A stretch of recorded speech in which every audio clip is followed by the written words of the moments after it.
थंडीमध्ये जर तुम्हाला हेल्दी राहायचं असेल, स्किन ग्लो करायची असेल आणि हेअरफॉल पूर्णपणे थांबवायचं असेल ना, तर तुम्ही हा ज्यूस घेतलाच पाहिजे. इतका जास्त इफेक्टिव्ह आहे आणि लिटरली सांगते, जेव्हापासून मी हा ज्यूस घेते ना, बॉडीमध्ये इतके जास्त चेंजेस झाले.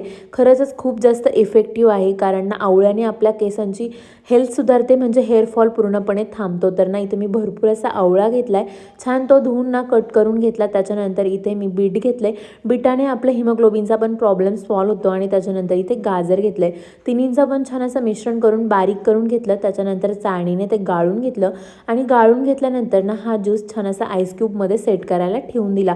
तर ना आता आपल्या बिझी शेड्यूलमध्ये रोज रोज काय हा ज्यूस करणं आपल्याला पॉसिबल नसतं, म्हणून तुम्ही 15 दिवसाचा किंवा महिन्याभराचा हे आईस क्यूब तुम्ही टिकवून ठेवू शकता फ्रीजमध्ये. तर इथे माझे छान असे आईस क्यूब सेट झाले होते. रोज सकाळी गरम पाण्यामध्ये एक टाकून सर्व करायचं. त्याच्यानंतर मी तुमच्यासोबत माझं डेली रुटीन शेअर करते. तर आज सकाळीच ना मी भैयाला बोलावून घेतलं होतं आणि माझ्या फक्त एका कॉलवर त्यांनी कोणतेही प्रश्न न विचारता तो आला. म्हणजे ना मला तेव्हा माझ्या मनात आलं की अरे मी लहान असताना काय विचार करायचे, म्हणजे जेव्हा त्याचा आणि माझं इतकं जास्त भांडणं व्हायचे ना लहानपणी, आणि तेव्हा प्रत्येक वेळी माझ्या मनात विचार यायचा आणि मी देवाला म्हणायचे, देवा कशाला रे तुम्हाला भाऊ दिला, किती जास्त भांडतो माझ्यासोबत. पण लग्न झाल्यानंतर हे चित्र पूर्ण वेगळं होतं.